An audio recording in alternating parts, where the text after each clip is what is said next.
Ladies and gentlemen, esteemed counselors and advocates, welcome to the 2024 state session of ACA Hill Day.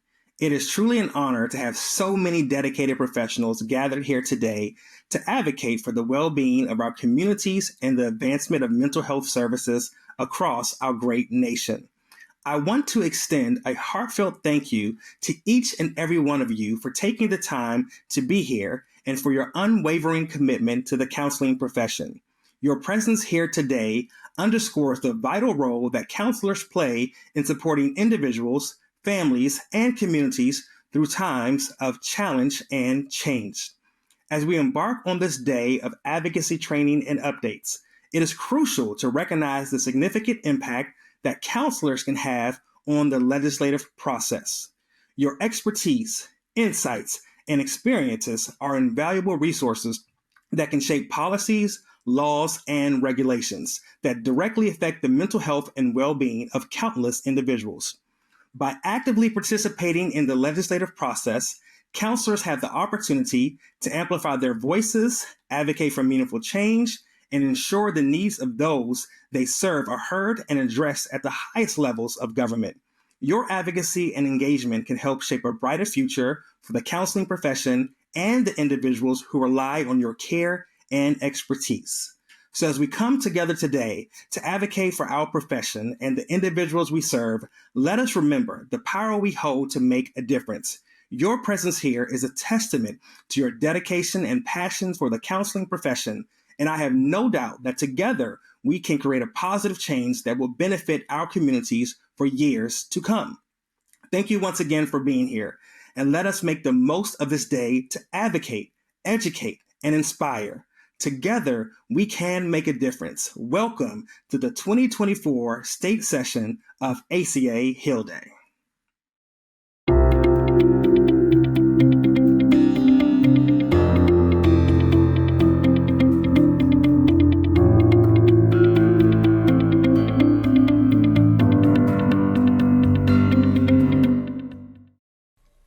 Welcome, folks, to our state spotlight. Today, we are so honored to have a representative from the Kansas Counseling Association with us.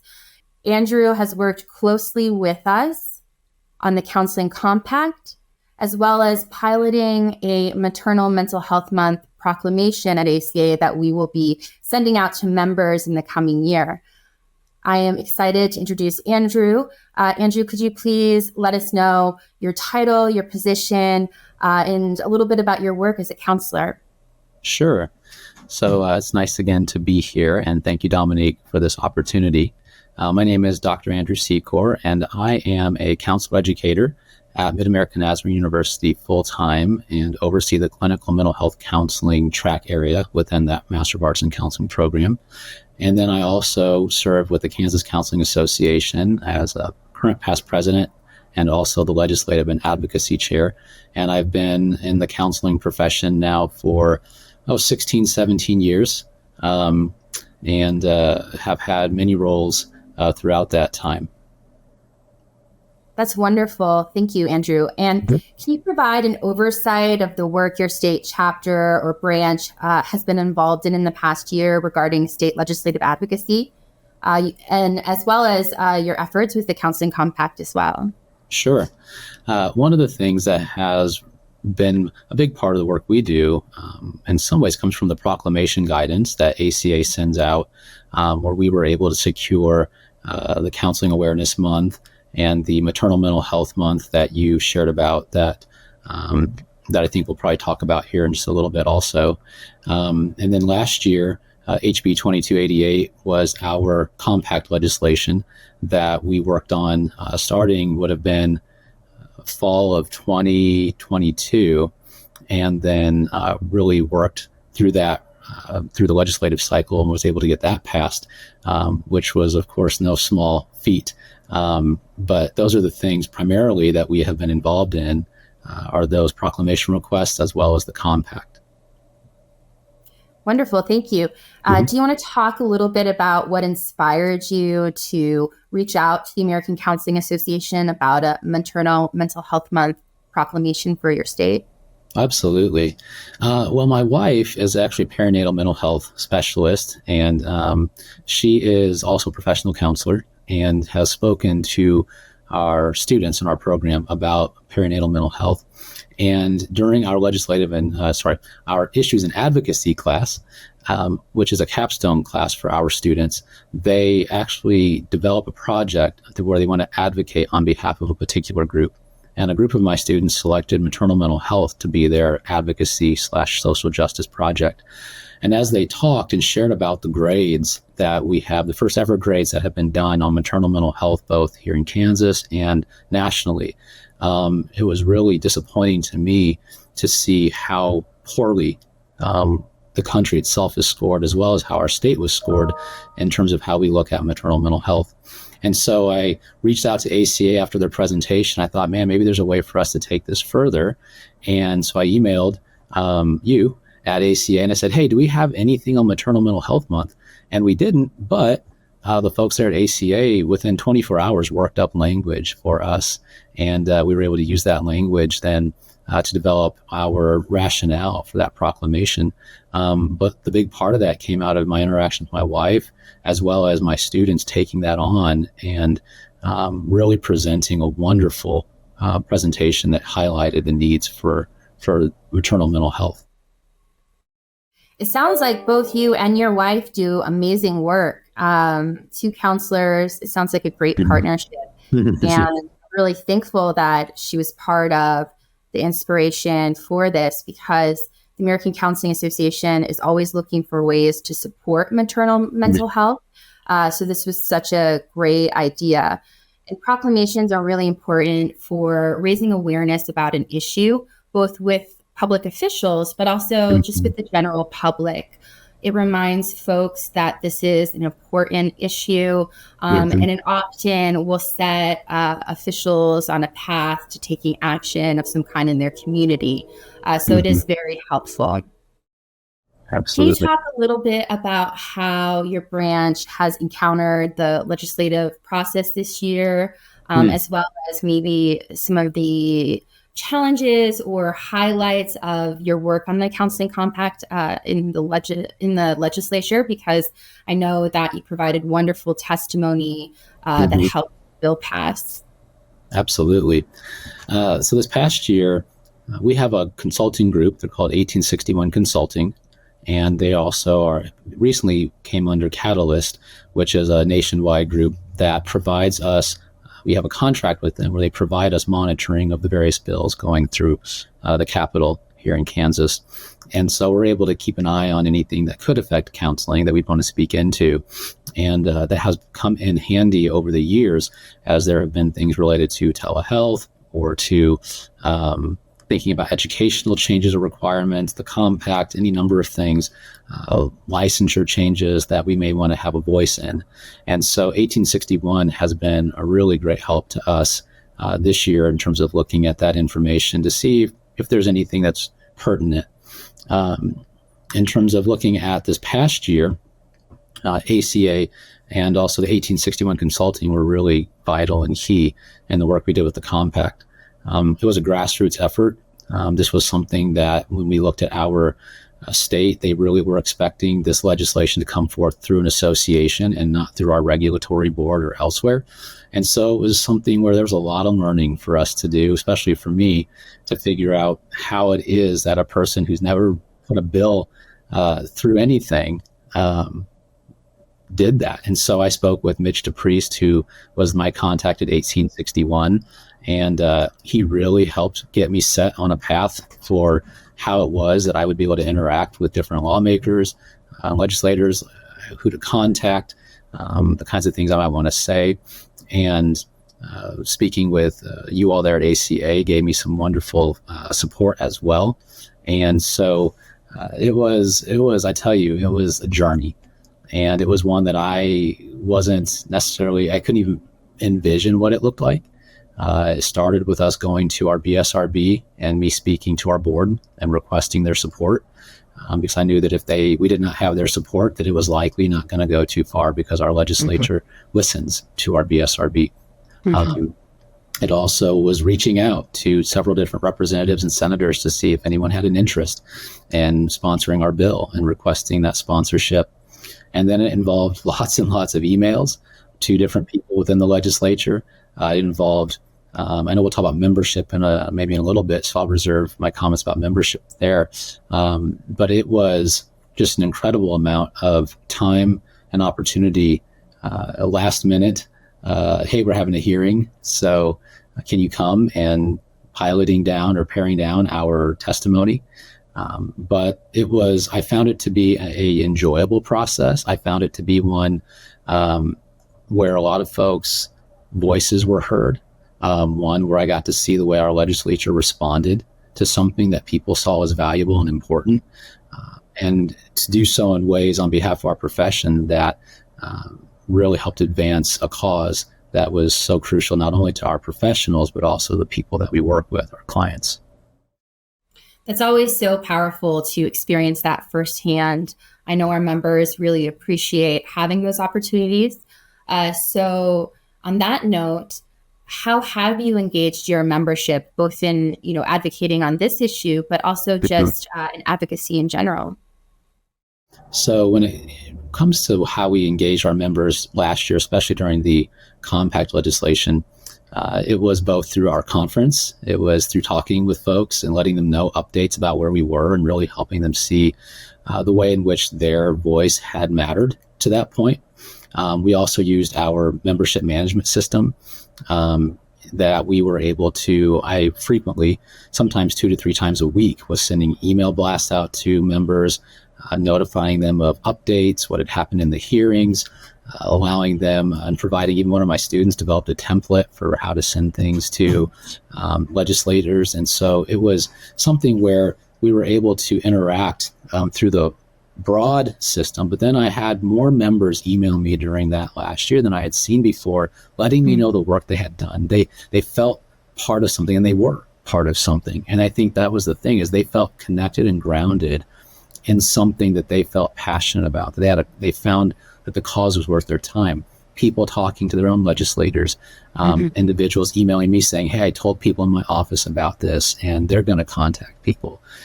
We got in touch with and had a group of folks that worked with me to get a hold of our counselor education programs and to get letters of support from the different universities that we had in the area. So, we had reached out to ACA and reached out to the Council of State Governments and the folks that had developed the compact language for us. It was just a group effort. And I found that was the thing, is that people really felt connected. And they told me, thank you so much for sending these emails out that let us know where we were and what we could do.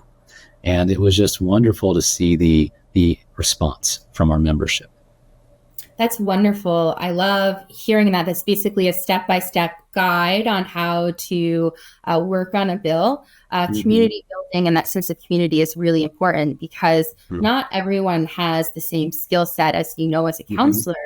So having a community where everyone can take part however they feel comfortable is really important. And just having communication, I think, was really effective. How did you feel when you were giving your testimony before the legislature? It was very successful. You do have the counseling compact enacted in your state. How was that experience as a counselor? Yeah, I tell you, I walked into the hearing room and I don't know what I expected to see, but my heart was racing. I had never testified before a House committee, before any committee like that. And so I was pretty nervous. And I tried to remind myself, these are people that are going to hopefully listen, and will listen and take what we talk about seriously. And what I had to remember was really this is not about me. This is about what can happen with this. I think sometimes we can get pretty nervous about oh, what if I mess up? And I was like, they have my testimony. They're going to read that. My hope is just to get here and bring additional information to it. And so it was wonderful to get to be able to talk on behalf of counselors in our state, the over 2,000 that we have in Kansas, both our LPC and LCPC, and to bring awareness to the needs that counselors have in terms of our ability to see people continuously outside the state, When we think about our military families and the frequency of moving and making it easier for that to take place, increasing the safety and security of our profession and for our clients, as well as increasing options for us to be able to be more mobile. These are all things that affect the kind of care we provide. And I found our legislature was receptive to that. I appreciated the support I received from our BSRB executive director, who really was an advocate in the Senate to be able to get us the time when our Senate was saying we're so booked, we don't know if we're going to be able to do this. And we just kept pushing, and they said, okay, here you go. We have 30 seconds. And I was like, 30 seconds? Okay, we'll do it. And we did it. And it was just that group effort. It has been great. People have been excited about the compact. I got to do a session at our KCA conference this year on the compact and had a full room of people that had questions and were just really appreciative of ACA and the work they did to get this going, as well as the work that KCA was able to do on their behalf to bring this forward. And so it's really exciting and something new. Our representative said, you're really fortunate. Most bills that we see for the first time, they don't get through the first time through. Yeah. So, yeah. I always tell people that it's very rare for a bill to pass in the first year that it is introduced at the state level. Yeah. So it was great. And just really proud of our group and thankful to the folks who have been so much a part of bringing this to be. That's awesome. Thank you for sharing your experience, because I know counselors are always curious about what it's like if they sign up for testimony. I was pretty impressed with the testimony on behalf of Kansas Counseling Association. I thought it was very informative, and it really didn't leave much room for confusion, which is the biggest and most important point is just to be informative, because a lot of folks there don't have the background that you have, both in counseling, but also even in occupational compacts. They're not necessarily experts on that. So thank you so much for your testimony and for your work on that. If members of the American Counseling Association in Kansas or the Kansas Counseling Association want to get involved in your advocacy work, what should they do? Yeah. So they're welcome to email me if there's things that they have an interest in. Being the committee chair, I'm able to bring folks on that have an interest in supporting the work we do. We do try to send out emails when there are things going on to notify our members of what kinds of advocacy issues may be taking place or efforts that we may need them for and need their support in. I always tell folks, if they want to look at things even nationally, to go to ACA's Government Affairs website to look at those needs and issues, especially with the ACA supporting maternal mental health. And so we see those there. That's the thing. Also, our website, we do try to have information posted on our website, our Facebook and social media options that are there managed, and there's information there as well that people can access should they need that. Great. Thank you so much. And thank you so much for your time today. This has been such a wonderful conversation. I'm so happy to spotlight your work. And I look forward to continuing to work with Kansas on legislative issues in the future. Hey, and thank you. And we certainly appreciate your support and the work that you do on behalf of us and the resources you provide. And I look forward to also working with you. Thank you for this opportunity.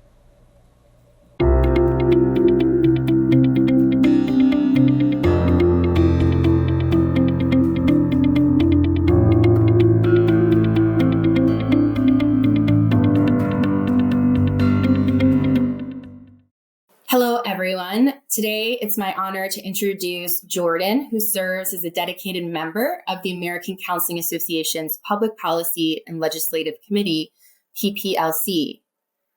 Jordan brings a wealth of knowledge and experience in mental health advocacy to our organization and has been instrumental in shaping our public policy priorities and initiatives. As a member of PPLC, Jordan plays a pivotal role in advancing our advocacy efforts at the national level and state level, advocating for policies that promote equitable access to mental health services and support the well-being of individuals and communities across the country. Jordan, thank you for joining us today. We're excited to hear more about your work with the Public Policy and Legislative Committee and how our members can get involved in advocacy efforts.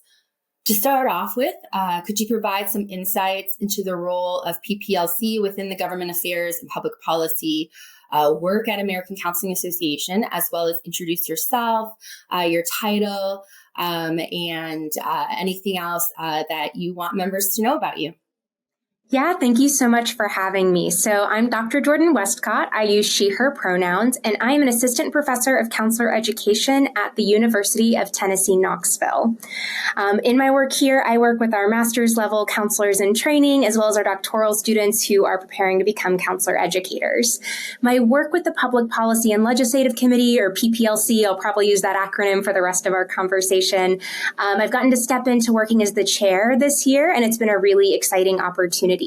So some of my background, I've been involved in mental health advocacy work at the state level since 2016, where in Oklahoma, I was really involved in budgetary advocacy for how the state could fund services for mental health. Since then, I've been involved in state level advocacy in Virginia and now Tennessee, as well as federal advocacy for issues like Medicare parity, which we're very excited to say passed at the end of 2022 and was instated January 2024, as well as Mental Health Parity Act and other topics related to how we make sure that folks have access to the services that they need. I believe you also asked about some of the work that the Public Policy Committee is doing, so what PPLC is currently doing. So some of our work is really focused on how do we bridge between what ACA is doing with governing affairs staff and the profession's needs. We kind of see ourselves as a bridge between counselors who are out there doing the work and the knowledge and skills and resources that ACA is able to bring to this conversation. So some of the things we're working on are developing resources to help make advocacy more accessible for members of our profession. That looks like demystifying the advocacy process, identifying steps throughout the lawmaking process where counselors can intervene and engage in advocacy efforts. We're also looking to help counselors understand how they can learn more about policy and engage in policy research for themselves, as well as how counselor educators can conduct policy research to help us know how different laws might impact the individuals, communities, and families that we serve. We work very closely with the governing affairs staff, so we come and we're like, hey, I hear about this bill going on in my state. What can we do about that? Can you help us track that? And Governing Affairs is able to help us with that. Similarly, Governing Affairs brings us updates on legislation that they're tracking both at the federal and state level, and we can take that back to the communities that we work with to really create stronger coalitions for mental health advocacy. That's wonderful. Thank you so much for that insight, Jordan. So can you talk a little bit about what national trends and state trends are posing significant challenges to mental health care and how members of the American Counseling Association could address them through advocacy, including collaborations with other organizations and stakeholders, as well as coalition building and outreach to PPLC? Yeah, absolutely. So there are several trends that we're tracking that impact the counseling profession. Some of the first things that come to mind for me is we're looking at issues of insurance parity. So to what degree do different insurance companies reimburse mental health services, and are those rates equitable to physical health services? We know that cost is a huge barrier for clients and communities who are seeking our services. So we want to make sure that insurance is available to provide reimbursement for those services and help people access the care that they need. Another serious issue that we've been tracking is that there is a significant mental health care workforce shortage across the country. 80% of counties, it actually I think is more than that now, are in at least a partial mental health care worker shortage. So basically there are not enough providers in most communities to meet the mental health needs that exist within the community. So we're looking for policies both at the state and federal level that increase the mental health workforce without sacrificing quality of the services that are available for folks. That can look like the Counseling Compact, which ACA has championed for making it easier for folks to engage in practice when they've crossed state lines. It can also look like state initiatives to provide funding for people to go to school to become mental health counselors. So there are a lot of initiatives that we would love to see people get involved in there. There are also some worrying trends regarding legislation that impacts the clients that we serve, so that exacerbates existing mental health concerns and may increase the need for services without necessarily creating a larger workforce to meet those needs. There's been a wave of anti-LGBT legislation, which we know has really, really harmful effects on mental health. So things that are targeting people's right to access healthcare, right to access public spaces, those pieces can also impact whether or not there are services available. Things like conscience bills that allow healthcare providers broadly to turn away LGBT individuals impacts availability of services available for that group. We also see some of the anti-critical race theory or anti-diversity, equity, and inclusion, so anti-CRT or anti-DEI legislation, having really harmful effects on other marginalized groups like folks of color, folks who are immigrants, things like that, and again, may decrease access to services. So those are bills that we're tracking and ways that we can engage our social justice philosophy as counselors. When I think about what counselors can do, one of the most important things, like you said, Dominique, is building a coalition, building relationships with one another. Advocacy is a team sport, not an individual sport. And so we need people with us to effectively create change. I would love for folks to reach out to Governing Affairs or to PPLC and get connected with us. Our job is to provide people with the resources that they need to be effective advocates. It is not every counselor's job to be an expert in this area. What we are trying to help y'all do is bring the expertise you have related to mental health and to how these policies impact the individuals you serve, and help you translate that to take it to legislators and their staffers so that you can communicate what you'd like them to do and help create more systemic change. So we have resources available on the ACA website, and we are happy to consult individually to give you support around your advocacy efforts.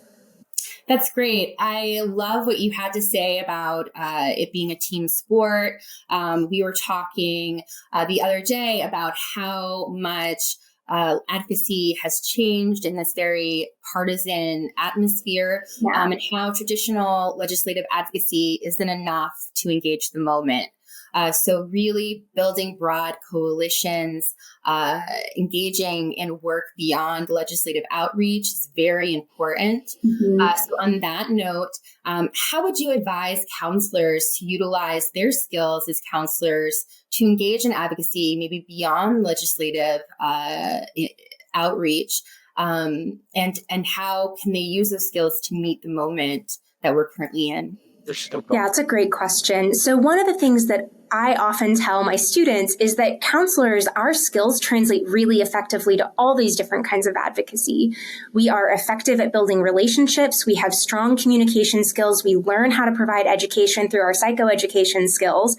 And those translate to the different kinds of advocacy we hope to see counselors engaging in.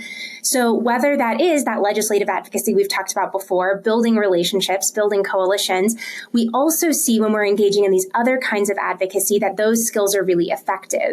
When you think about building relationships with community organizations to provide better access to services, to provide education, to lend your skills to the efforts that they are making to address a problem in your community, that's a really effective way for you to step in and be a leader in your community while collaborating with, rather than acting on behalf of, a group of people or a community organization. We've also talked together about how sometimes our best efforts do not stop a harmful bill from passing, or do not get a bill we really want to see happen across the finish line. Advocacy is a marathon, not a sprint. I keep using sports metaphors, but it's true. We're kind of looking at a longer trajectory than a single legislative session most of the time. So I encourage counselors to think about our harm reduction skills. When we don't get the policies we want in place, or when harmful policies pass, what can we do to step into that space and reduce the amount of harm that might be caused by that? So we may get creative with our service delivery. We may collaborate with folks who are trying to provide access to resources or specific kinds of services in the community. We may even just engage in public education and be a trusted member of the community where people can come when they have questions or concerns. And so I really view it as a communal, relational skill set that really lets us be quite flexible in our approach to advocacy and go beyond calling our legislator or sending them an email, which are very, very important. Don't hear me saying not to do that, but also thinking about we can use our skills to engage in other ways as well. That's awesome. Thank you. Yes. counselors have very unique skills to meet this moment. You were talking earlier about the importance of being trauma-informed at this moment in history and bringing that to the discourse. Because honestly, when we're looking at legislators and policymakers across the country, so many of them, especially at the state level, are not subject matter experts when it comes to counseling or mental health. So some of the work is just educating folks as to what the profession is, as to what mental health is, and combating stigma and raising awareness. So talking about those issues, how do you feel PPLC and ACA members can work to combat stigma, raise awareness, and really bring those skills to the table when it comes to talking with public officials? Yeah, so often my belief is that stigma comes from misinformation. And so one of the most important things we can do is provide accurate information about what it means to have a mental health condition or a behavioral health disorder, a substance use disorder, to provide understanding about what healing looks like, what it means to need counseling or to be able to benefit from counseling, which I believe all people can benefit from counseling, regardless of whether or not they have a diagnosed mental or behavioral health disorder. So our role of being able to step in and provide accurate information and serve as that subject matter expert is monumental in deconstructing stigma.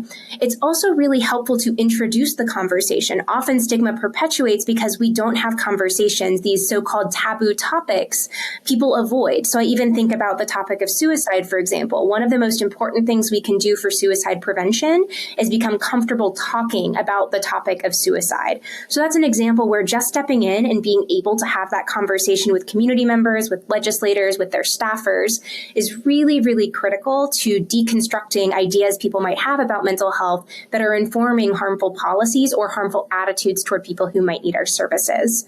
It can also be really effective to share your client or student stories with their permission, or even empower them to engage as advocates as well. So you're coming in with subject matter expertise and you're empowering people with lived experience to share those experiences. So you're kind of hitting it from both sides. You're coming in with accurate facts, statistics, stories that you can share with permission, and then you're empowering the communities that you serve to share their own stories and their lived experience. Again, whether that's with a legislator and their staffers, whether that's in community spaces where we're trying to deconstruct mental health stigma, or even if it's learning how to communicate more effectively with immediate others in their life, every small intervention toward deconstructing stigma moves us closer as a society to having less mental health stigma. Regarding how members can work with PPLC to address those concerns, I would highly encourage folks to look at the fact sheets that are available on the counseling.org, the ACA website. There's a bunch of advocacy resources, which includes fact sheets about different topics. And if we don't have a fact sheet for something that you're needing, reach out to us. We want to develop resources that will support the work you're doing in your communities and in your advocacy. So whether or not that resource already exists, we are happy to help you find the information that you need to engage effectively as a public educator and advocate. And often, sometimes people alert us to something that we wouldn't have even thought needed a fact sheet. And then when we hear it, we're like, oh my gosh, of course that needs a fact sheet. And we're able to develop it in response. So it becomes a really symbiotic relationship where as we help you, it helps us create better resources to support all counselors. That's awesome. I love that you did a shout out to counseling.org. You want to go to the government affairs header to find the tools and resources she was talking about, the talking points and videos. Of course, you can always take part in our advocacy power hours. You'll find information about that as well there. Jordan, can you talk a little bit about some of the wins or lessons learned or experiences that you've had as a member of PPLC in advocating as a counselor during your time? Yeah, I mean, I can think of so many wins. The first one that immediately comes to mind for me, though, is Medicare parity. When counselors were added as, specifically when licensed counselors, I should say, were added as reimbursable under Medicare law. That was a huge win. That was 30 years in the making for the counseling profession. And my work with PPLC when I was in my doctoral program was really focused on this Medicare advocacy. And so seeing all the ways we went from like kind of introducing it again to getting kind of a mass of co-sponsors at the federal level in both the House and the Senate, people on both sides of the aisle who said, this really matters to us. We want older people and people with disabilities to have access to the services that we need. And some of what I think really shifted that message to be more effective was when we moved away from it being about counselors and moved toward it being about creating access for clients, which aligns with our values as professionals. And I think speaks more clearly to legislators when we can say this is about a huge swath of the population, not just our professional interests, but how we're able to provide services to people who need them. And that message really spoke to people. Since that win, we have had over 13% of eligible LPCs and LMFTs enroll in Medicare already, which is really, really exciting to see. It's been less than 6 months. And each one of those is somebody who is now available to serve a Medicare beneficiary who was not available to serve those individuals before this moment. To me, that's a huge win. We are increasing access to the services that people need. Another win that stands out to me when I think back to when I was first starting as an advocate, what first got me interested in mental health care advocacy was a budget crisis when I lived in Oklahoma, and there was going to be a huge financial shortfall for all mental health services that were funded by the state. So people who were uninsured or who were insured by Medicaid were potentially going to lose access to outpatient services and only have inpatient services available to them. And they had 2 special sessions. I was at the Hill every single week talking to legislators. And in the end, they were able to fund services and keep all of the outpatient clinics open. So one of these is this 30-year trajectory that we finally saw come to fruition. But at the state level, it was one semester, really. It was the fall semester that we were engaging in this work. And by spring, by the time the regular session would have started, we were able to see that budget shortfall corrected and able to keep services open. Wow, that is an impressive turnaround. I know. I mean, it was a crisis. but I share both to say, I think that there's the long game that we play. And then sometimes in these more emergent situations, you will see some kind of a change happen more quickly. But both wins feel really, really important to me and highlight how important it is that the work we're doing is about getting people access to our services, making sure that their access is because they can afford our services, that the coverage is equal for those services so people really are able to access as much service as they need. And then it's about making sure we have high quality services that meet the needs of the individuals, families, and communities that we're serving. Awesome. Thank you. And one last question. Yeah.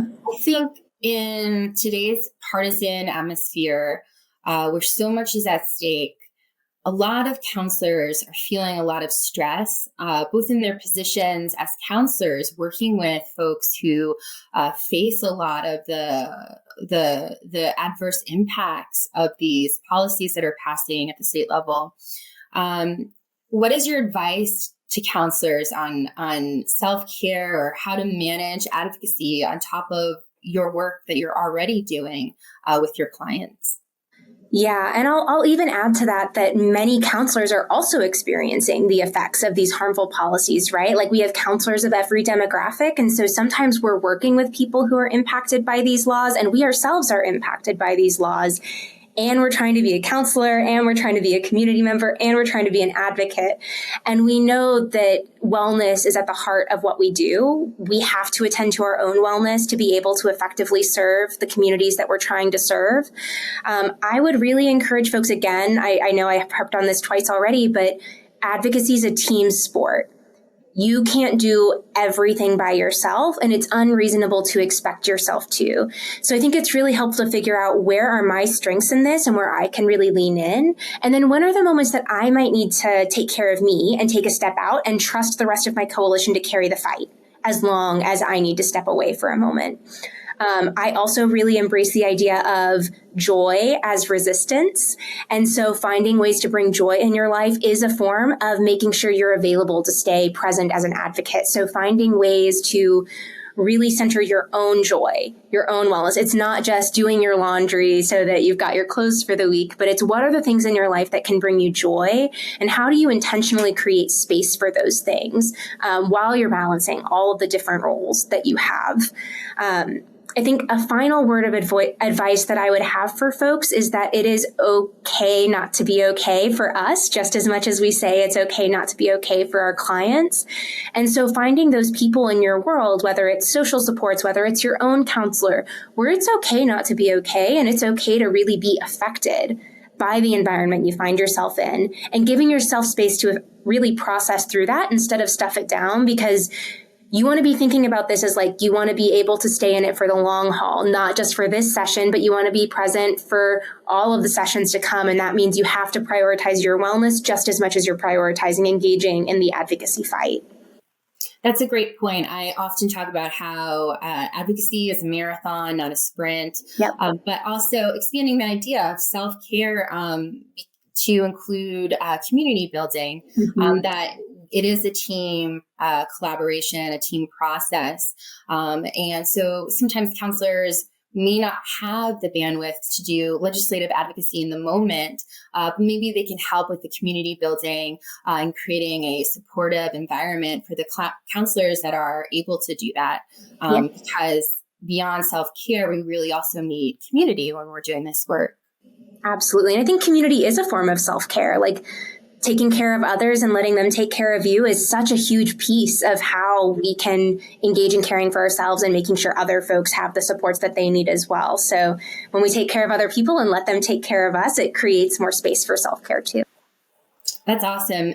Thank you so much for taking the time to talk with us today, Jordan, and for your work. Thank you for talking with our members and explaining how you're able to leverage the role of public policy and legislative committee chair to access the support and resources we need to drive meaningful reforms and create a greater future for mental health care and for counselors.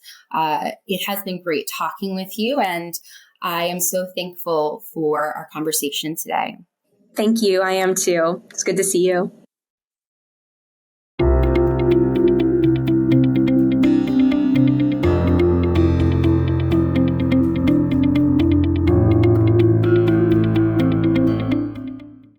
Hi, I'm Lynn Lindy. I'm the Chief of Professional Practice at the American Counseling Association, and I've been the project lead on the Counseling Compact for the last 5.5 years. I'm delighted to be able to share some information with you today, and we're going to walk through some slides giving background information on the Compact and how we got here, what it is, what it does, and is going to do, and where we're going in the future. So to start with, licensure is the purview of states. So just as states had to attain licensure one by one, that's what we're doing with the Compact. The first state to attain licensure was Virginia in 1976, and the last state was California in 2009.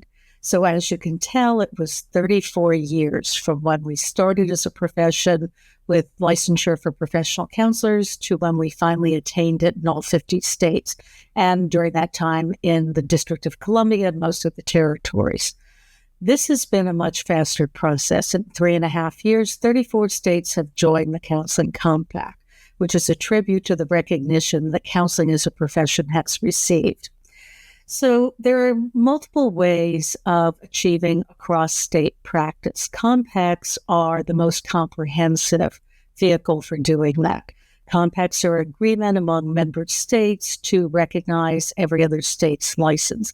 And because it's a legislative solution to cross-state portability of licenses, it is also a permanent solution. Once a state joins the compact, the only way they can get out of the compact, should they desire to do that, is by passing another piece of legislation that takes them out.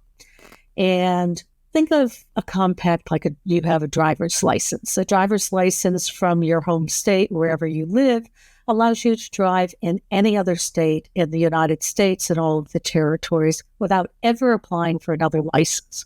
But while you're in another state, you have to abide by all of the state laws regarding driving in that state.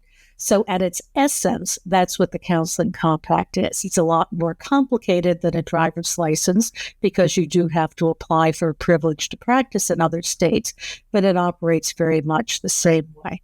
There's also reciprocity agreements wherein individual states agree to accept another state's license, and universal licensure, which is when a state agrees to accept all of the licenses from other states. The problem with reciprocity is it's usually 2 states at a time, so to achieve national status would take forever. And the problem with universal licensure is it's wonderful for people who want to practice in that state, but it doesn't do anything for the counselors who reside in that state to practice outside of that state. So that's one of the reasons ACA decided to go with the compact. We heard about compacts at an American Association of State Counseling Board meeting in 2018 when Dan Logsdon, who was the director of the National Center for Interstate Compacts, and a representative of the Department of Defense were presenting. And my colleagues and I all looked at each other and said, this is the answer to our problems. This solves a lot of the issues with which we had been wrestling around portability. And so ACA in December of 2018 decided to enter into a contract with the National Center for Interstate Compacts, and in January of 2019 began the process. Formally signed a contract and started the implementation, design and implementation of the process. The other professional associations at that time were going in a different direction. And so ACA was the sole supporter of the compact, and our governing council allocated almost $600,000 for this contract.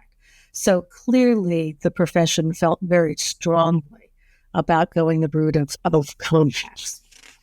The process was to create an advisory board comprised of counselors, licensing board members, attorneys for licensing board, legislators who are LPCs, and that is a very tiny group of people. It was very hard to find anybody who met that criteria. So as you advocate, think about the people with whom you are advocating, and I encourage people to think about going into state politics because counselors are significantly underrepresented in state legislatures. We also had people on the advisory group who had expertise in counseling licensure laws or who had done research. The group met and identified the basic criteria for the legislation. And one of the things that actually surprised us was we found that there was about 85% agreement around the criteria for counselor licensure. We all went into this meeting wondering how we were ever going to agree on all of the requirements because every state developed licensure separately and the requirements appeared to be so different. But after a piece of research was shared with us, it demonstrated that there was actually about 85% agreement. The real differences had to do in continuing education hours and the number of post-degree supervision hours. But when it came to course requirements and hours of coursework and clinical experiences as part of one's program and then post-degree clinical experience, there was tremendous agreement. The drafting team, which was comprised of members of the advisory group, and they were almost all lawyers from the advisory group, then drafted the actual legislation. And then a couple months later, when that was finished, that went out for stakeholder review. We incorporated all the changes, and then it was ready to be introduced in the states.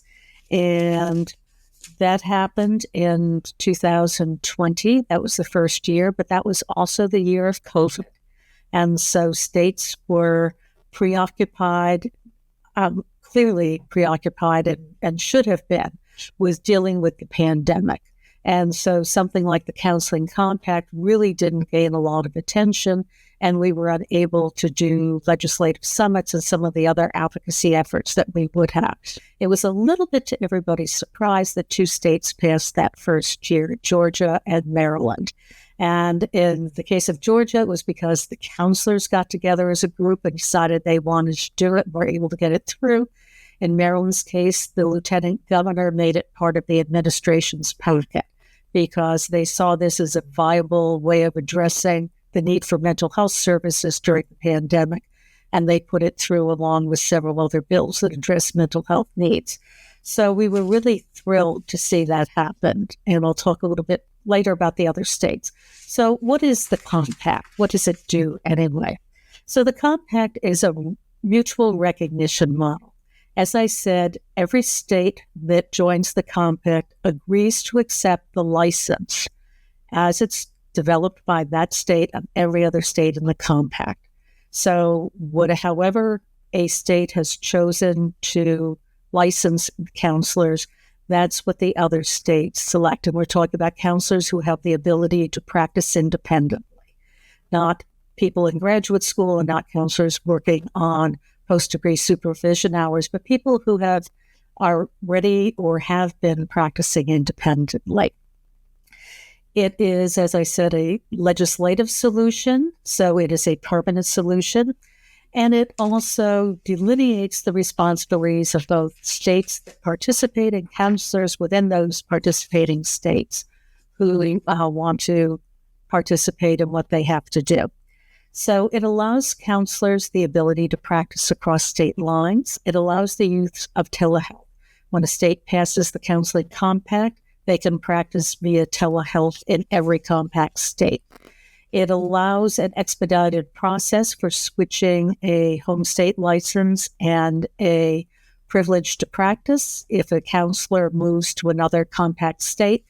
And really creatively and importantly, it allows military spouses to designate a home state license that is in good standing and for the entire period of the spouse's active duty, whether in the reserves or on active duty, to use that license to practice. So they don't even have to obtain a privilege to practice. Counselors have to be able to practice independently. They have to have the ability states have to have granted them the ability to assess, diagnose, and treat behavioral health conditions. They have to have an unencumbered license, and there's a 2-year look-back period, and they have to be able to pass an FBI background check. If a state does not require an FBI background check, then for purposes of the privilege to practice for the compact, they have to make the FBI background checks available. They have to currently license counselors at 60 hours, and they must pass a national exam. And the Commission has designated the national exam as the National Counselor Exam, the Clinical Mental Health Counselor Exam, or the CCRC, because those are the 3 exams that states use in licensing counselors. As I said, if the state doesn't require background checks, FBI background checks, they have to make that available. Notice I said currently licensed. What about all those people who are out there who've been practicing for years? We have counselors who have been practicing for 30 and 40 years, who were licensed to practice independently with a 36 or 48-hour degree, and who've been practicing since before state licensing boards required a national exam. There's something called a legacy license in the compact. We used to call it grandfathering, and that's a very sexist term. Then we called it grandparenting, and now we've gone to the terminology legacy license, which I absolutely love. But that is for people who have an unencumbered license, who've been practicing for years, and who meet the other requirements. Basically, an unencumbered license and passing the FBI background check. Their state will designate that they are eligible for a legacy license. But it was to recognize people who bring years of experience to the table, who should not be penalized because they don't meet the criteria. Nobody wants anyone to have to go back and take additional graduate hours or pass an exam that didn't exist when they were licensed. So then what happens? So we have a number of states, and you can see the slide where states have participated. Almost every state, I shouldn't say every state, because there are 1 or 2 that haven't shown any interest, but almost every state has either become a compact state, 34 states, they have introduced legislation, or they are in the process of introducing legislation. There are only a handful of states that have not done that yet. And so I'm not sure how many more states will attain by the end of this legislative session. It's possible we'll get another 2 or 3 or 4 states. And then I think next year, the states that were unsuccessful during this legislative session, some of them will be able to pass the compact legislation. I'm hopeful that by the end of next year, we'll be up to 40. We have a lot of support from other groups. There are currently 34 states that have joined the compact. We had a number of states this year that were unsuccessful in passing the legislation. I know they're going to try again next year. There were a handful of states that are still in their legislative session. So we have hope that there might be a few more states that will join. And I think by next year, the end of next year, the 25 legislative session, we're very hopeful that we'll have 40 states, which is phenomenal. The Counseling Compact has made faster progress than any other occupational licensure compact, and there are currently over 20 compacts that deal with occupational licensure. But mental health is so critically important in state legislatures and in Congress that there is tremendous nonpartisan support for the Counseling Compact. So if your state isn't one of the states that's been successful, we will do everything we can to help you with that. The compact is driven by a commission, and the commission consists of one member from the licensing board from every member state. There are 3 committees: the executive committee, the finance committee, and the rules committee. The full commission is required to meet at least once a year, although they meet more regularly. The other committees meet monthly. And the work that they do is all posted on counselingcompact.org. I encourage you to look at it. There is the agendas, the minutes of the meetings. These are open meetings because the commission is a quasi-governmental agency. And pretty soon that compact page will be counselingcompact.gov, however long it takes the federal government to do that. So they must abide by the open meetings laws. As a public member, you are welcome to attend those meetings, and each of the committees always leaves time at the end of every meeting for the public to make comments or ask questions. And so I encourage you to follow the progress. The commission, and especially the Rules Committee, is the group that has made decisions about what exams will be required. So let me move on to privileges because you'll be able to see how they work. A privilege is essentially the same thing as a license. It gives you all the rights and responsibilities of a license, but we can't call it a license because state licensing laws are very clear on how one obtains a license, and that's not what happens through the compact. With the compact, once the database is up and running, you'll apply for a privilege on the website. And because all of your information from your home state license is already there, the commission will be able to just run the information and say, okay, you meet all the requirements for a privilege, and then send that information to the state or states where you want that privilege. So you will never have to submit documentation that you really should be licensed. So that's why we can't call it a license. But if you think about the time and the effort and the ease of having a privilege as opposed to having to apply for a license in all of those states, it's just an incredible saving of time and energy. So the privilege grants you the ability to work with clients who are elsewhere. And in counseling, it has always been true that you have to be licensed where your client is located. So you will have to have a privilege if you are working with clients in other states who are located in other states.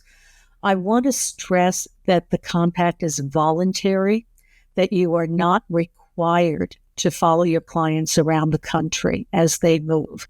If that is a discussion between you and your client, and if your client's moving somewhere to a state where you do not wish to obtain a privilege, ethically, you are well within your ability to terminate the client and refer them to somebody who can provide services to them in the state where they're going to be.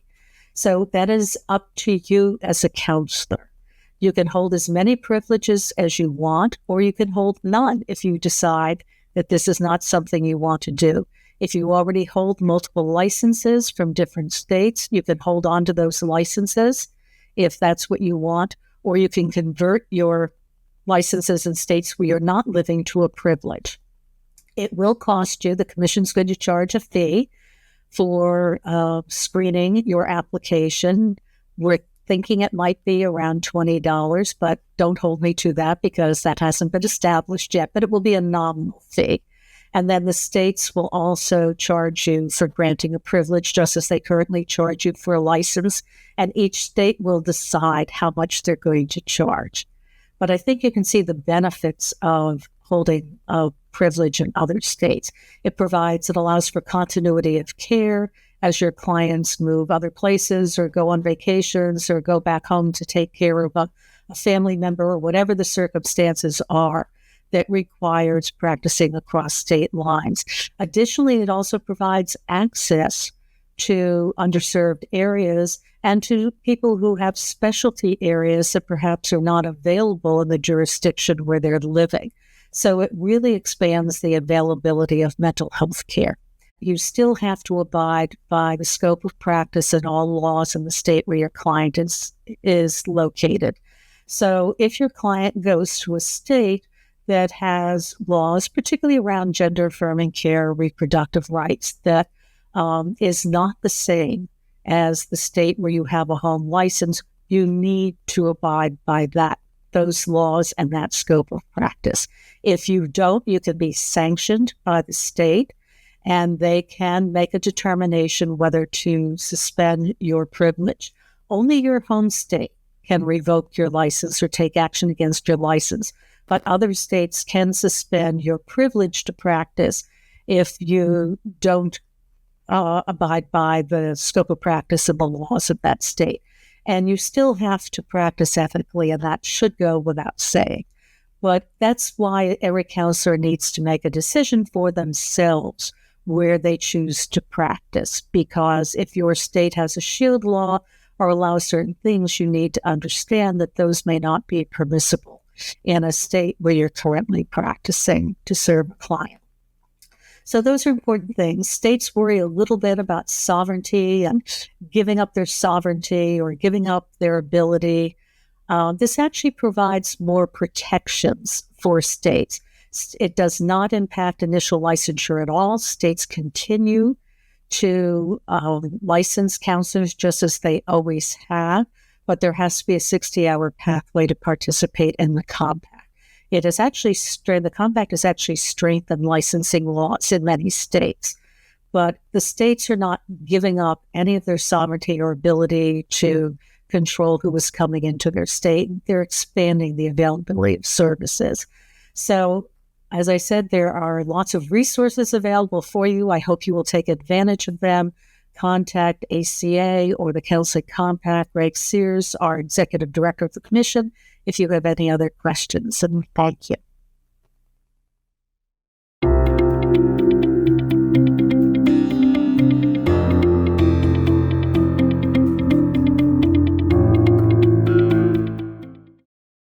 Hello, everyone. My name is Sean Cleary. I represent District 35 in the North Dakota State Senate. And thanks for the opportunity to share a brief message with you this afternoon.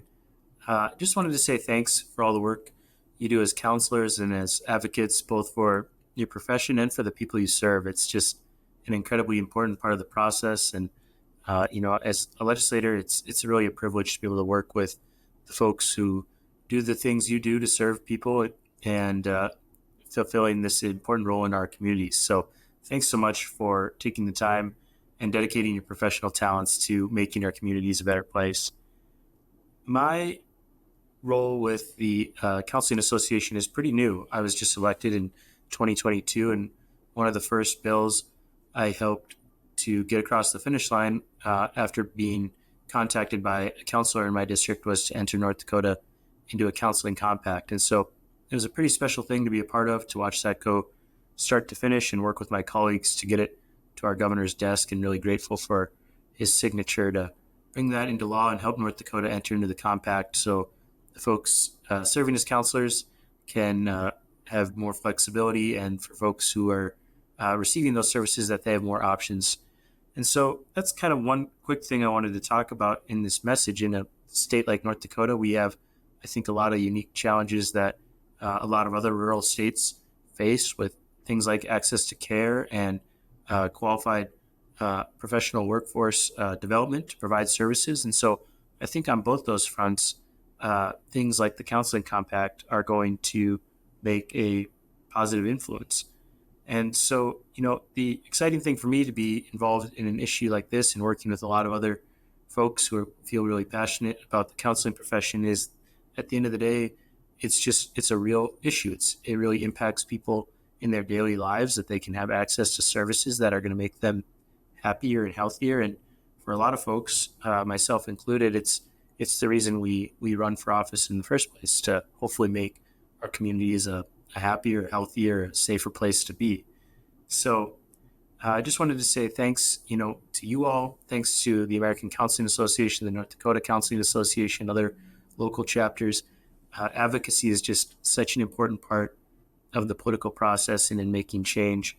And if I were to give you one small piece of advice, it would just be to continue to be involved and build relationships in your communities, in your capitals, and not just when the legislature is in session. It can happen anytime. And so North Dakota, we're blessed to have a very citizen legislature. It's something that, we meet for a little bit and go back out into our communities for most of that. And it's at that time when we hear feedback directly from constituents that I think is the most valuable part to the policymaking process. So again, just really grateful for the opportunity to work with a lot of your members, and just wanted to say thanks again for all the work you're doing, and encourage you to keep it up, and can you continue to be an important part of this process. Take care.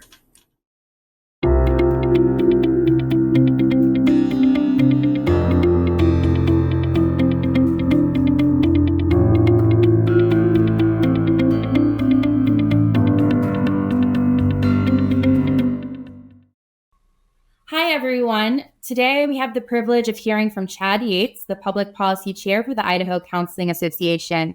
With a strong commitment to advancing mental health advocacy and a wealth of experience in legislative affairs, Chad brings invaluable insights to our session.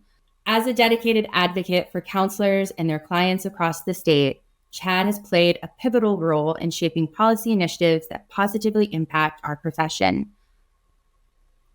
Chad, the floor is yours.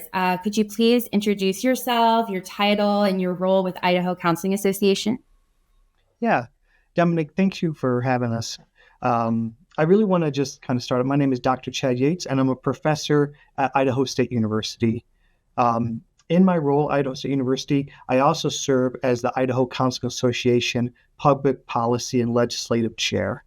In that role, I do a lot of work to, field bills that are coming through. I work, hand in hand with our lobbyists that we've hired through Idaho Counseling Association, or ICA.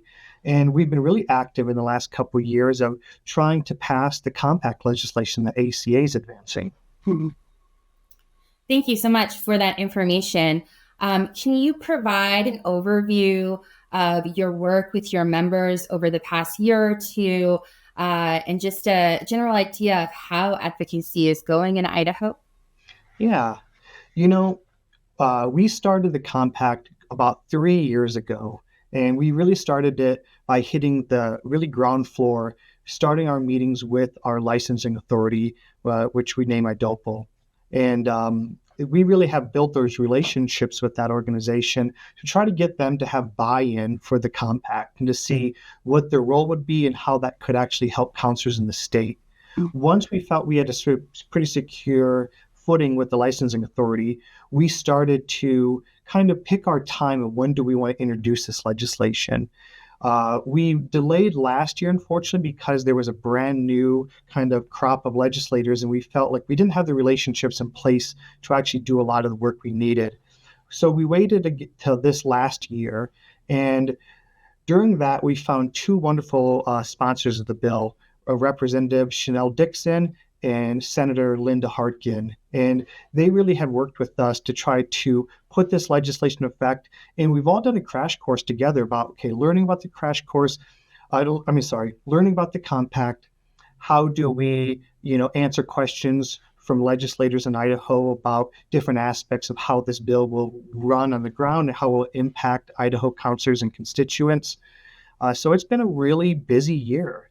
In addition to that, we've also worked to block some things that we call freedom of conscience legislation, which would allow counselors, if they have a personal values conflict, to be able to refuse treatment to a client, or if they did not want to, they didn't have to work on a specific issue that the client brought forward because it might have a values conflict for them.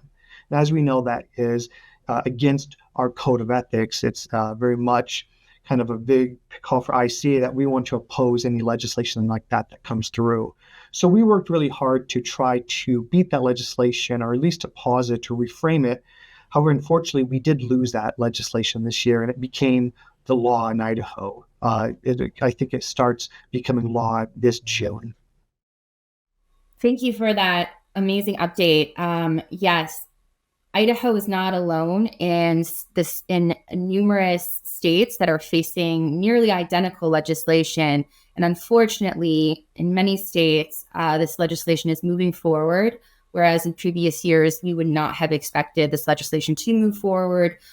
So a lot of our members are struggling with these same issues, and also struggling with what do you do, after a bill passes into law that challenges the code of ethics. And of course, we let members know that the bill will go to the courts and that they can reach out to their local district attorneys for advice, or to start building a coalition and talking about interacting with the law once it's enacted through the courts and through the judicial branch.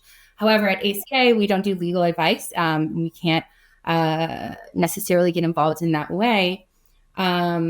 So we really rely on our members in the legislature. Another way that we can deal with bills like this is that in coming sessions, we might be able to amend the language so that it's a little less difficult for the profession, or we might be able to eventually one day even have the bill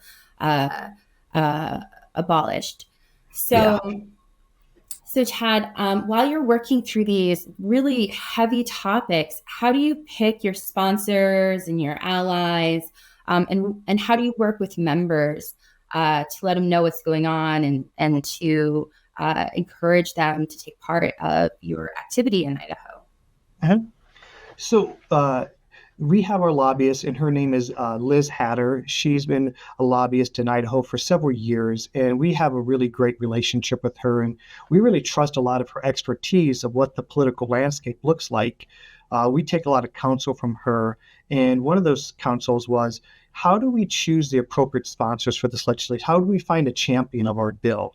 And Representative Chanel Dixon was somebody that had actually done a lot of previous work on compacts. Her previous profession was as a nurse, so she actually had a lot of, strong beliefs about, how good, what good compacts can do for constituents in the state, and nurses and counselors if that were to pass.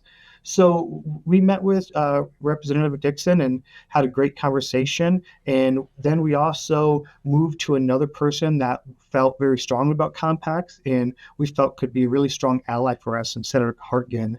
So that was, I think, our very first step of finding two people that we could work well in, and most importantly, individuals who were well respected. One advantage is Representative Dixon is on the House Health and Welfare Committee, so she has a lot of ability to kind of navigate that scene, and gave us a lot of clues to how can we pass legislation at the committee level first. Mm-hmm. That's wonderful. Yes. So oftentimes we also advise our state branches or ACA members to look at the committees of jurisdiction. Where is your bill going to go, and to find allies in those committees. So it's really wonderful that you were able to do that. How do you balance imposing a bill in Idaho while also championing the counseling compact and ensuring that you can do that while maintaining your relationships with the legislature? That was incredibly difficult. Yeah, I think that was the hardest thing about this legislative session, is that we were, on one hand, working really closely with individuals to forward the compact. And I didn't mention this previously. Unfortunately, our compact lost by one vote in the Senate floor. And at the same time, we're working to block this freedom of conscience legislation. It really was a coordinated effort, and we benefited a little bit is that these bills were a bit staggered in where they were going through in the process. And I think that also the challenging part for us is that it was election year. So there's a lot of primaries going on right now in the state, and there's going to be a general election coming up in the fall. And unfortunately, I think that changed a lot of the political landscaping, and I think a little bit of how defensive some of the legislators were to certain bills, or maybe how protective they were of their record.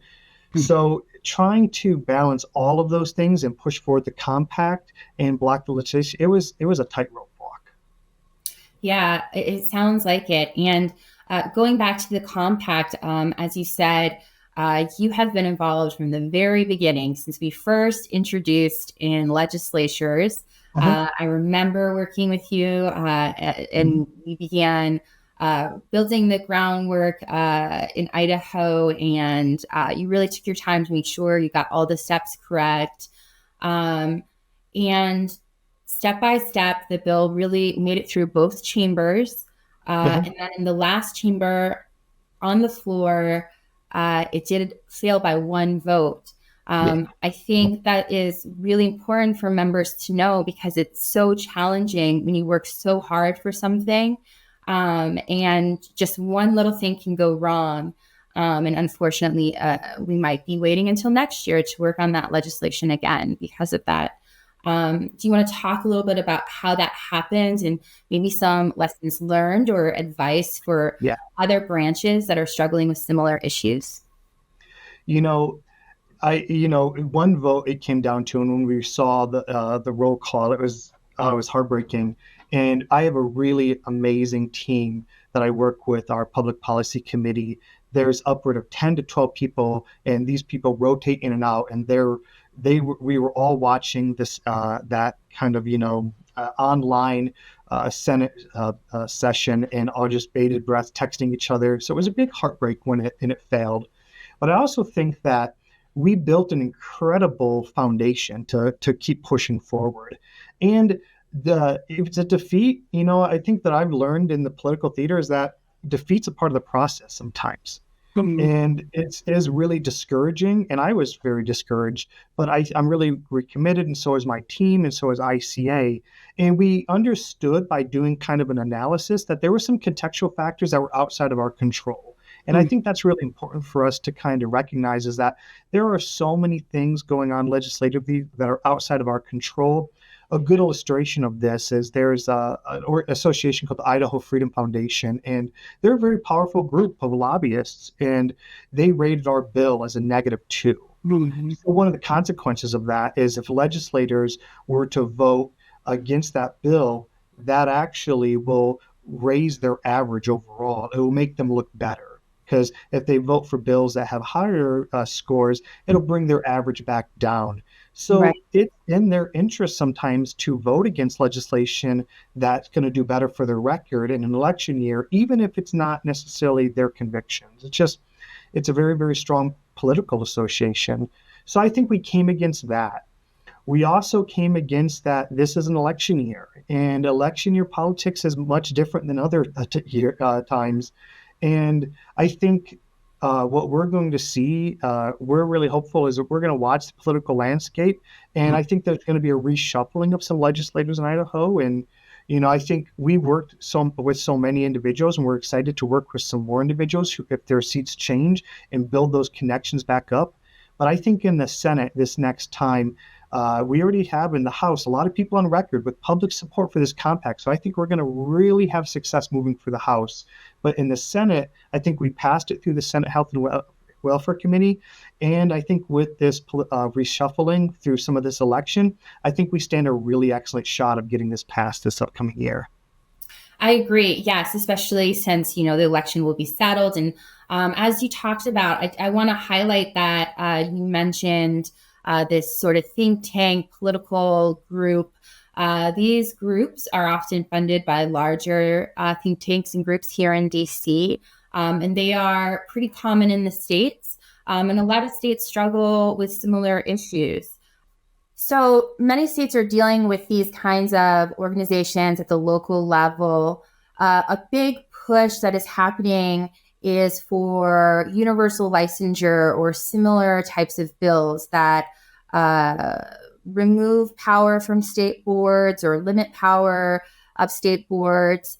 So we are seeing some opposition to the compact because it is not, for these people, a far enough step. They want to remove the board regulatory power more fully or completely in their state.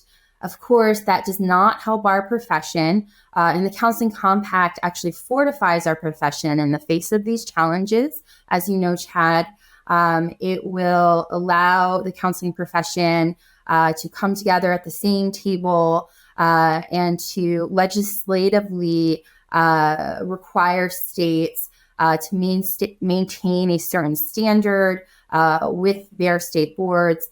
So it's very critical in the face of these kinds of lobbying tactics that we continue to work on the compact. And like you said, I really think with your leadership and with Liz, your lobbyists, that you stand an amazing chance at passing it in the coming year.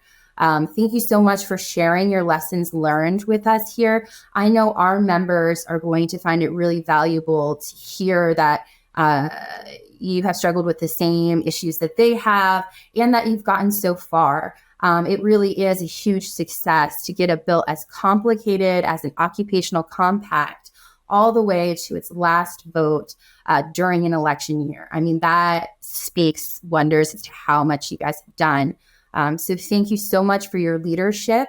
And I look forward to continuing to work with Idaho Counseling Association in the coming year.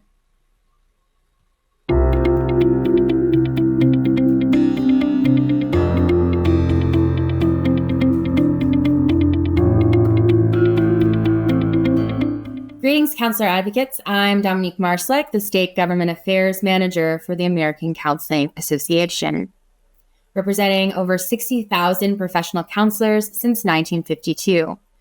Thank you for your commitment to bipartisan collaboration and advocacy benefiting both clients and counselors. I want to welcome you and all of our ACA members to our session focusing on the crucial intersection of mental health policy and legislative action as states begin to wrap up their legislative sessions for the year. In 2024, we have noticed important policy trends within the behavioral health sector that will impact clients and counselors alike.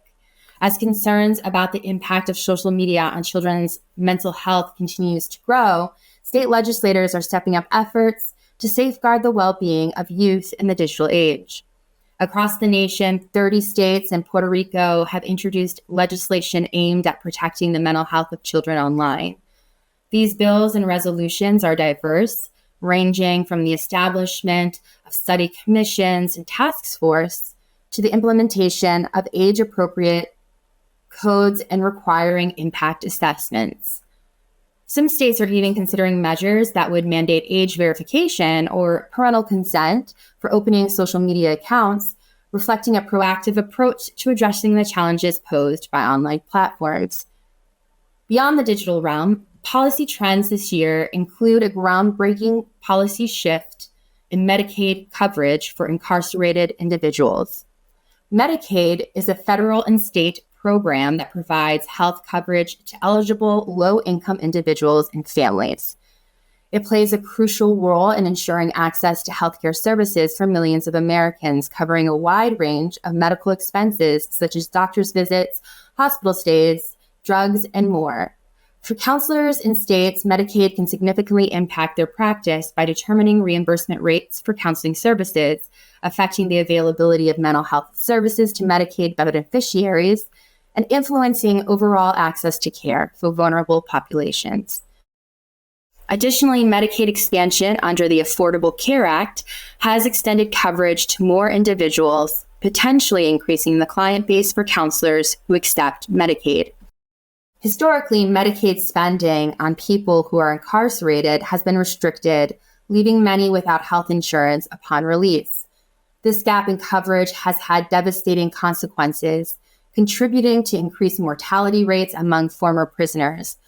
Recognizing the urgency of this issue, federal guidance now allows states to provide Medicaid coverage to incarcerated individuals at least a month prior to their release. This policy change has garnered bipartisan support and has the potential to significantly improve health outcomes for a vulnerable population. Moreover, efforts to improve access to health care extend beyond the prison walls. The Centers for Medicaid and Medicare Services has introduced new requirements aimed at enhancing access to quality of care and Medicaid programs. These provisions include reporting on waiting lists, increasing beneficiary engagement, and ensuring payment adequacy for direct care workers. In light of these developments, it's evident that behavioral health has become a focal point of legislative action. States are implementing crisis intervention training for law enforcement officers and prioritizing mental health and wellness in officer training programs. As we navigate these complex policy landscapes, it's essential to recognize the interconnected nature of mental health, incarceration, and access to healthcare. By advocating for comprehensive policies that address these issues holistically, we can create a more equitable and resilient society for all. As of the end of April, 27 states are currently in session, with 17 states having already ended their sessions. Over 815 bills related to LGBTQIA issues are being tracked, with approximately 205 in support of the community, 435 that would adversely impact the community, and 20 detrimental bills having been passed into law. These laws, enacted in states such as Alabama, Idaho, Iowa, Kentucky, Ohio, Tennessee, Utah, West Virginia, and Wyoming, significantly impact individuals' rights and access to services. As counselors, it's essential to understand the impact of these policies on our clients and advocate for inclusive and affirming care. On February 14th, the Human Rights Campaign Foundation, in collaboration with the University of Connecticut, published the 2024 Black LGBTQ+ Youth Report. This comprehensive report presents findings gathered from a survey of more than 1,200 Black LGBTQ+ youth aged 13 to 17, shedding light on the unique challenges they face due to their intersecting marginalized identities.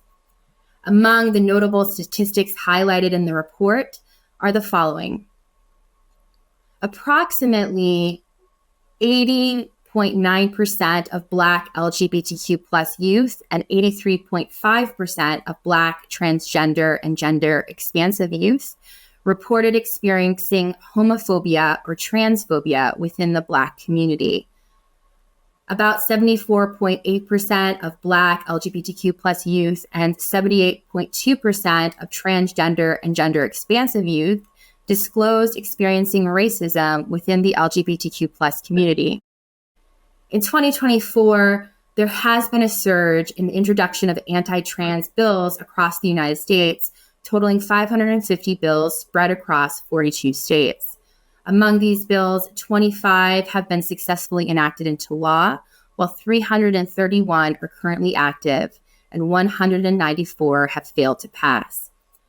The year 2023 marks the fourth consecutive year of record-breaking numbers of anti-trans legislation in the country, with a staggering total of 600 bills targeting trans individuals nationwide. Notably, within a single month, the United States witnessed a doubling of the number of anti-trans bills under consideration compared to the previous year. These bills continue to encompass familiar themes, including attacks on gender-affirming healthcare, educational rights, participation in athletics, access to accurate birth certificates, legal recognition, protections against religious discrimination, and other fundamental areas of life. States hold significant influence as major purchasers, administrators, and regulators in the realm of behavioral health treatment and support. This pivotal role allows them to drive transformative changes within the behavioral health system, ensuring equitable access to high-quality services and supports.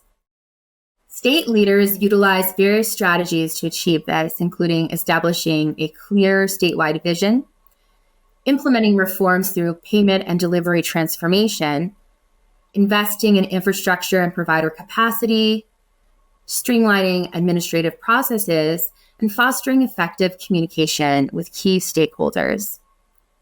Examples of states taking comprehensive approaches to system transformation are observed in Massachusetts and North Dakota. Massachusetts initiated the implementation of the Roadmap for Behavioral Health Reform, a multi-year initiative driven by the governor and informed by extensive stakeholder input. This roadmap complemented the Mental Health ABC Act and aims to enhance access to quality behavioral health care through a no wrong door approach. In North Dakota, Governor Doug Burgum prioritized behavioral health within the state's strategic initiatives, supported by a comprehensive plan developed through extensive research and ongoing monitoring by the Behavioral Health Planning Council. Other states such as North Carolina, New York, Michigan, Texas, and Colorado have made significant fiscal investments to bolster their behavioral health systems. For instance, North Carolina's budget allocates substantial funds for mental health and substance abuse initiatives under Medicaid, including rate increases for service providers and support services for families. New York's budget includes a substantial investment to expand residential units and outpatient services, alongside measures to address insurance coverage gaps.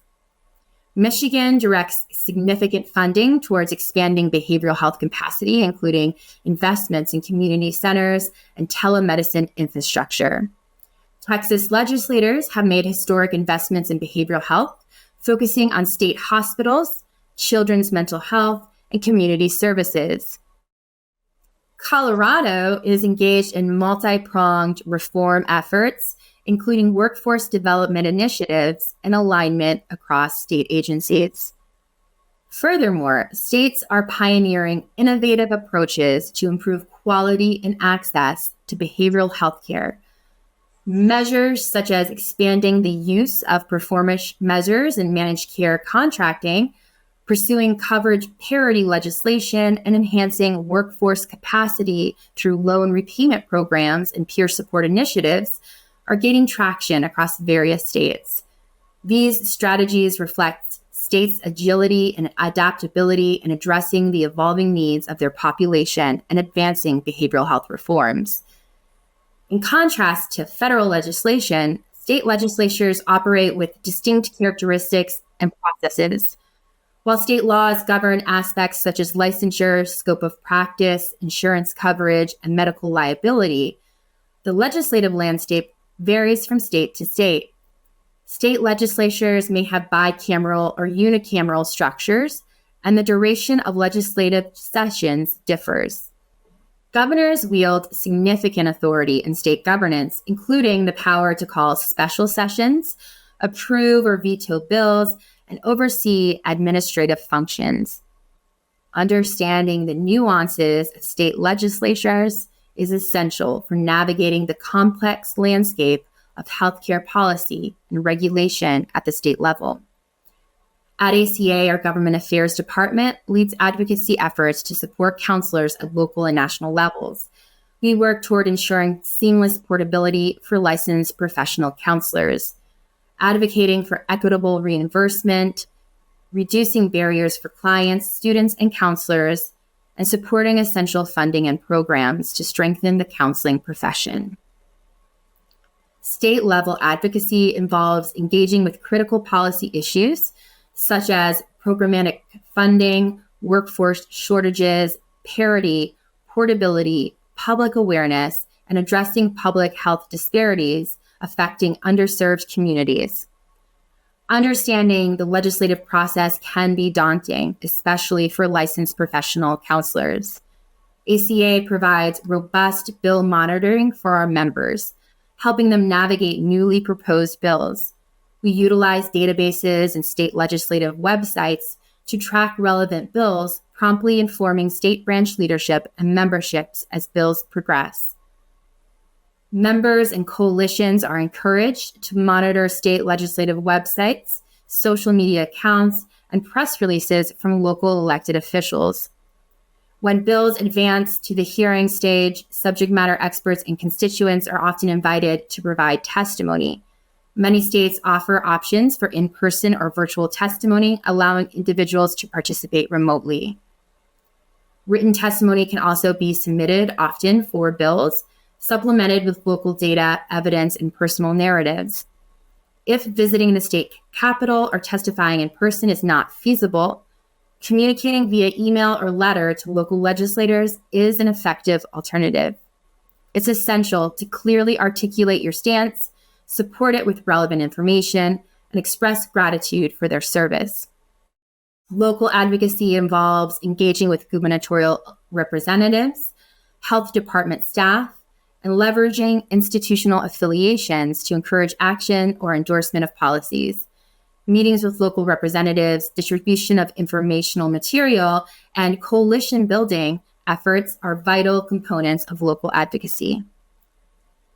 ACA's state policy agenda includes initiatives such as the Counseling Compact, social justice, LGBTQIA+ support, violence prevention, student loan repayment programs, insurance coverage expansion, and mental health services prioritization. We collaborate with state branches to build effective coalitions and ensure ethical and educational standards meet best practices. ACA works with branches to ensure they have the support necessary to build broad and effective coalitions during this unprecedented time. At the state level, we ensure ethical and educational standards meet current best practices, aligning states through the promotion of consistent ethical and educational standards within the counseling profession, and through regulatory support and relationship building with boards, branch officials as necessary.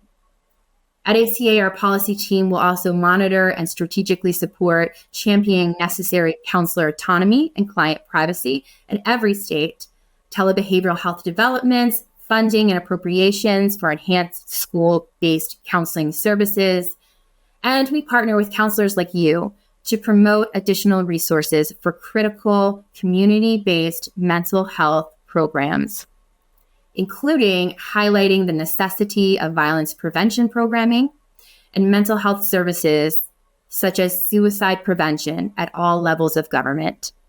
ACA's policy team monitors student loan repayment programs specific to the counseling profession, as well as policy that seeks to expand insurance coverage for mental health providers, including insurance parity, and to further expand support for local drug use disorder treatment programs and community-based mental health services in all states and territories. The Counseling Compact is a significant legislative initiative funded by the American Counseling Association. The Compact is aimed at facilitating practice across state lines for counselors. It establishes mutual recognition among states, streamlining the licensure process, and enabling counselors to practice in multiple states.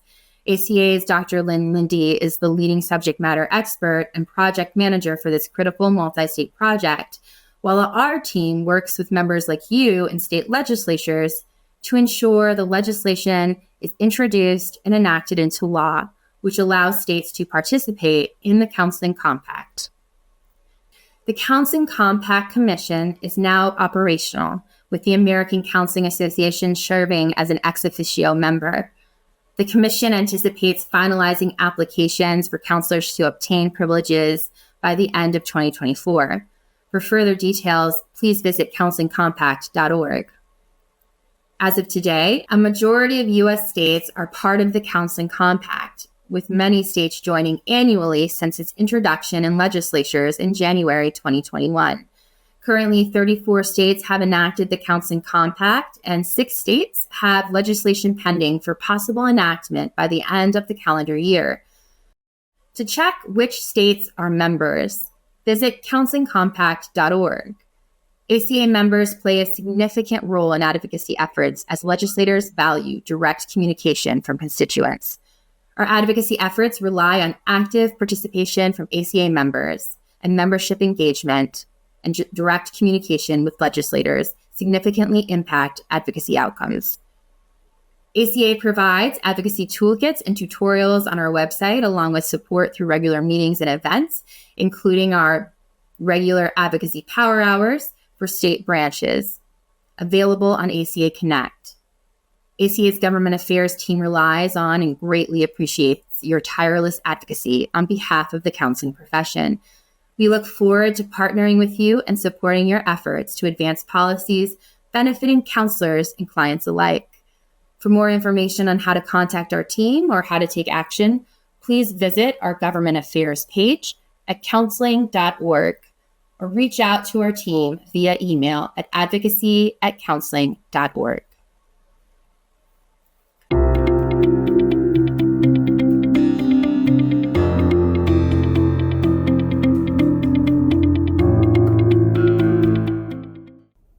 Thank you for attending our very first state wrap-up during our annual Hill Day. I'm Gila Todd, the Director of Government Affairs for the American Counseling Association. It has been a pleasure to have you take part in the 2024 Hill Day, either in person on Capitol Hill or virtually through our state legislative wrap-up. First, I want to extend my gratitude to each of you for taking the time to attend this session. Your participation and engagement are crucial as we navigate the complex landscape of state-level advocacy together. As you wrap up today's session, I want to encourage you to visit our website at counseling.org. Here you'll find valuable resources, take part in ongoing campaigns, and stay updated with the latest news and developments. Our team works tirelessly to provide you with the tools and information you need to be effective advocates in your communities. I also urge you to connect with your state branches for further engagement in state-level advocacy efforts. Together, we can amplify our impact and drive positive change for the counseling profession and the communities we serve. Don't forget to follow us on social media platforms to stay connected and informed about upcoming events, campaigns, and important updates. Your active participation makes a difference. If you have any questions or concerns about legislation or policy in your community, please don't hesitate to reach out to us at advocacy@counseling.org. We're here to support you every step of the way. Thank you once again for joining us today. Let's continue our advocacy journey together, creating a brighter future for counselors and the clients we serve. Take care. I look forward to connecting with you all again soon.